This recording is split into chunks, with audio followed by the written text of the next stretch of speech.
Well, what is going on, YouTube? Welcome back to A Therapeutic Edge. It is nice to have you here today. Thank you for joining me. I've got something really cool on the table. This is black and gray G10. It is steel liners and looks like steel bolsters. It is a bar lock. It is, as I said, S35 VN. It's got a deep carry clip. It is exceptionally well made. The fit and finish is superb. And it's a Schrade. Okay. You know, said Stevie had these on his channel, and I think at this point even Metal Complex has had one. So I said, all right, let's give it a shot. Here's the most interesting thing. This is their new Alpha class. It is all made in the USA, at least that's what they say. Comes in a very cool box. Some of you don't care, some of you do, but the box is very cool. Now, we'll get to this in a second. When I think Schrade, I think of my old camping days. Stuff like this, the SCHF 51 in 1095. Ding, sorry about that. And the SCHF 36M, this is an enormous slice of HCR 13 MOV. I mean, and I gotta tell you, I've had this thing for a long time. It has held an edge like crazy. But this is what I think of when I think of Schrade, because I certainly don't think of their folding knives. Their folding knives have been low-end gas station knife junk for a long time. These, on the other hand, have always served exceptionally well. If you can't afford an Essie or you can't afford the more expensive stuff, one of these will absolutely take you out into the wilderness and bring you home safely every single time. That being said, when I heard they were producing high-end folders, or higher-end folders, I said, well, sure. But then I saw some of the reviews and thought, okay, to be fair, I should give this a shot and see what they have brought forth. Now, this is the Truix. There are a couple others. I will post a link in the description to the various places you can find these. I really like this knife a lot. So let's take a close look at it. It is dead centered. It is a nice thick slice of S35 VN. The micarta, the G10 is beautiful. It's really textured, got a lot of grip. The action is superb. And the blade is beautiful. Now, I like a good Tanto. I always have. This is one of those. Now, these come in at about 168 bucks, which is not inexpensive, considering that I think their other folding knives sell for about $11. No, they're more than that, but they shouldn't be. But hey, I love a good comeback story, right? I love what SOG, or I love what SOG has done lately. I'm always pulling for Gerber to rejoin us. I would love to see CRKT come forward and start making high-end knives again. This is, well, just an exceptional step in the right direction for the folks at Schrade. It really is. There are a couple of problems, and let's get that out of the way first, because this is a review and I should at least discuss the things that aren't phenomenal before we go further. First and foremost, they went with a bar lock, which is really well done, and then they didn't make it ambi. It is right hand, tip up only.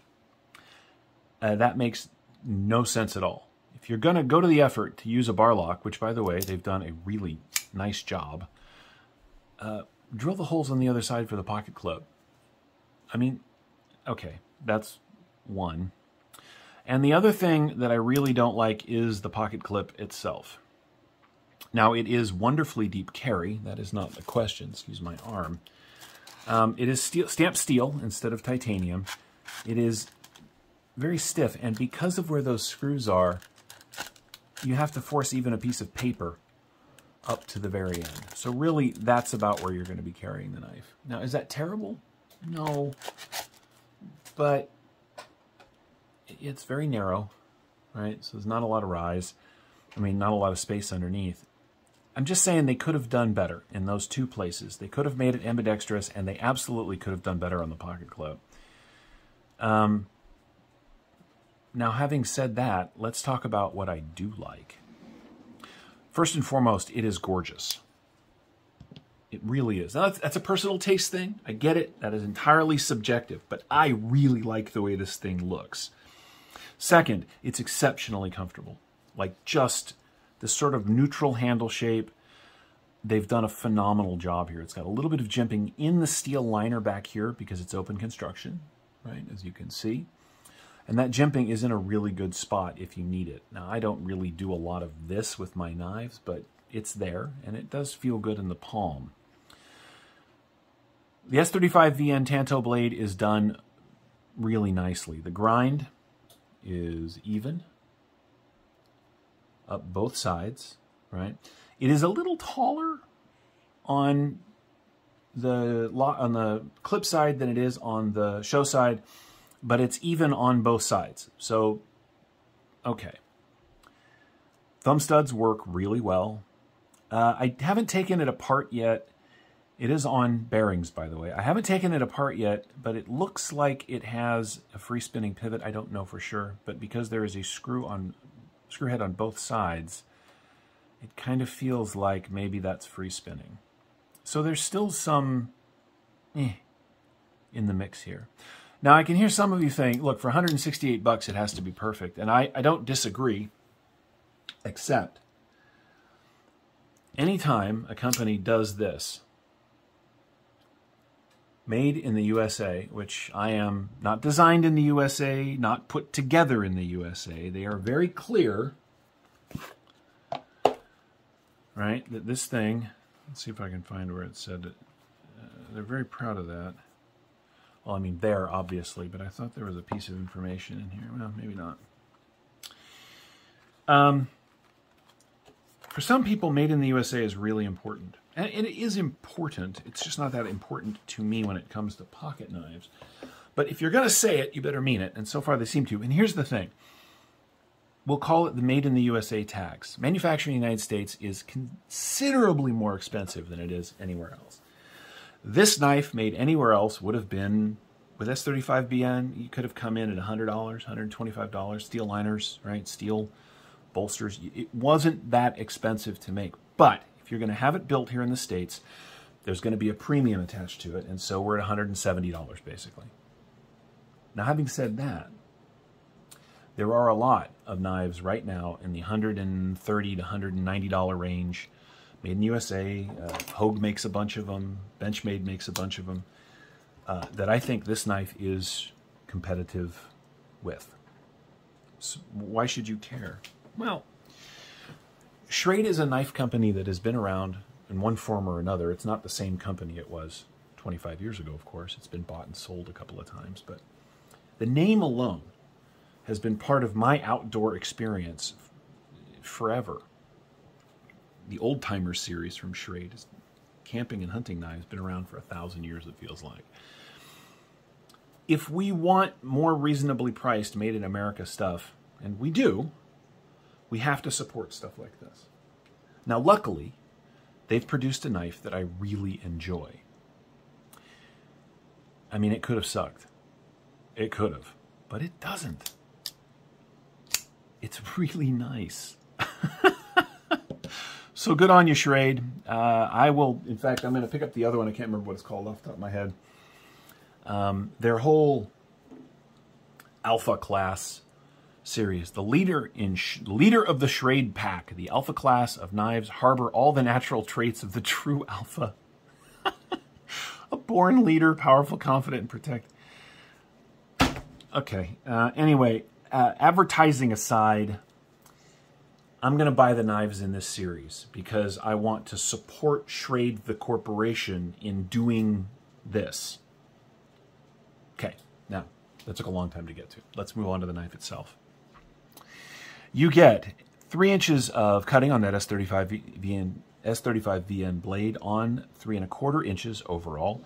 The grip area from just behind that swell, you're looking at 1, 2, 3, and 3, just almost 3/4. It is just perfect for my hand. Action is very good. Closed length on the Truix here is coming in at 4 1/2 closed. Pocket profile is really nice. You're coming in under 1 1/4 inches, right? Because there's no flipper tab, nothing to get in the way. It is, as I said, a reasonably thick slice, a little sharp across the edges, but hey, you could strike a ferro rod with that pretty easily. Now, because they did this sort of saber grind, I was concerned that it was going to come to a really thick edge, and it is a working edge, very sharp, but a working edge just the same.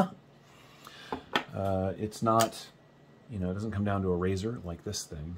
But that's okay.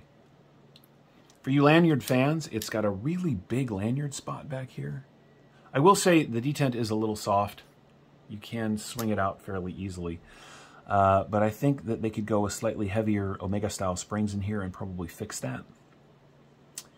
I mean, it's not going to drop on you or anything, but you can snap it open pretty easily. It's got a nice big lanyard space, as I said. It's got some jimping on the steel liners in the back. Pocket clip is okay. It is, as I said, dead centered. The overall knife is really attractive.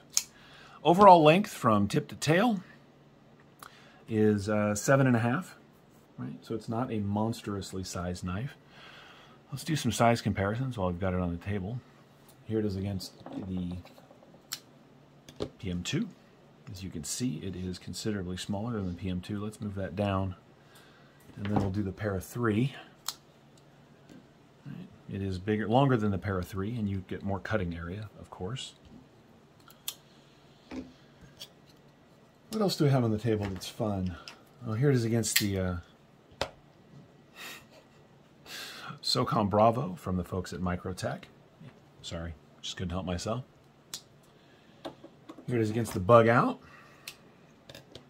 These knives are very similar in size and in cutting, and within about 30 bucks of each other in price, and you get a better blade steel on the Schrade. What you don't do is get a lightweight knife. The Schrade, the steel liners, I'm not sure that's going to show up, but let's take a peek. The steel liners are, yeah, the light's fucking with the, messing with the, anyway, you can't do that. Yeah, they're not milled at all, and there's no holes poked in them, and so you get all the weight of the steel. But here's the thing.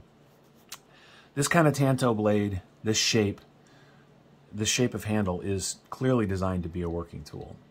And what have I done with it? Well, I use my stuff. Whatever. I do use my stuff.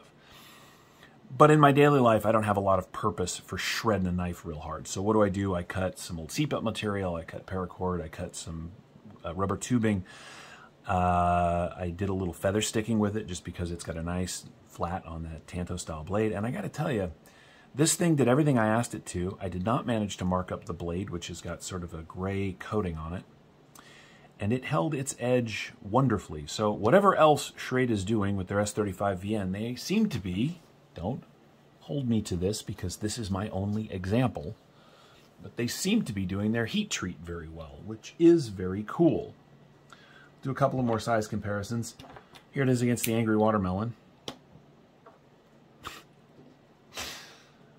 And finally, here it is against the Baby Banter, just because a lot of people know this little tiny knife. I am not recommending that you go out and buy Schrade knives, although if you're looking for a reliable and inexpensive outdoor tool for your camp, the Schrade SCHF51 is pretty nice, right? This is not made in the United States. If you are looking for a reasonably priced S35VN cutting tool, made in the United States, made well, I mean, the fit and finish on this thing is, well, mine is flawless. I mean, it just is. The Truix is a really good choice. I'm betting that I'll be able to find a clip that has that same spacing and maybe do something else, a little deep carry. You know, it's already deep carry, but maybe do a better deep carry in titanium, but I'm going to poke around and see if that's available. Let's weigh it, because as I said, this thing is not a lightweight. Steel liners without milling, yeah, it's definitely going to show up. So let's see. Yeah, 4.2 ounces for a 3 1/4 inch blade is a lot. But I got to tell you, it feels really good. that weight, it's got a really positive, it's got like a positive feeling in hand when you hold on to it. Now, there are some unknowns, and I would be stupid not to admit that, and you guys know better anyway. Are they using Omega springs? Where are they getting their springs? How long are they going to last? I have no idea. These just landed. But I am going to keep, carry, and use this thing. In fact, I'm going to send it off to another couple of channels for a look. So it's going to get held by other people. It's going to get played with, fidgeted, and messed with. And then it's going to come home. And so, you know, if the springs break or if it comes back from like Pocket Metal or whoever else gets it next, and it's not in the same condition it was when it left and they haven't really been abusing it, I will come back and I will tell you. Because you should know for your $168 how well it's going to treat you in the long run. But for now, this is the Schrade Truix, a made in the USA S35VN steel G10 deep carry Tanto knife that I really like. And I hope you've enjoyed this look at it. Oh, let's, before we go, here we've been on for 16 minutes. Let's see exactly how much there is of that.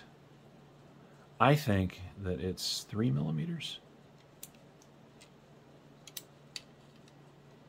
Yeah, just shy of 3 millimeters. I guess it looks thick because, and this is important, they've managed to get it's really thin here, right?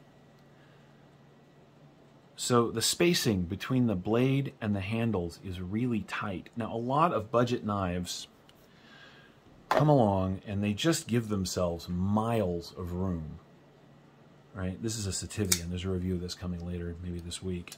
To get down to this narrow, I mean, you can barely get I can't get a thumbnail in that space. Requires a fair amount of accuracy. And that's important. So it really fills the knife nicely, which is why I thought it was thicker than it is. Stuff like that means the machining is high quality. And if the machining is high quality, then I have a lot of faith in the rest of it. It is snappy. Anyway, this is the Schrade Truix. I'm a fan. I hope you've enjoyed this look at it. Come on back in 6 months or so and we'll do a follow-up, see how it's held up over time. In the meantime, feel free to subscribe and hit that like button, and we'll see you next time.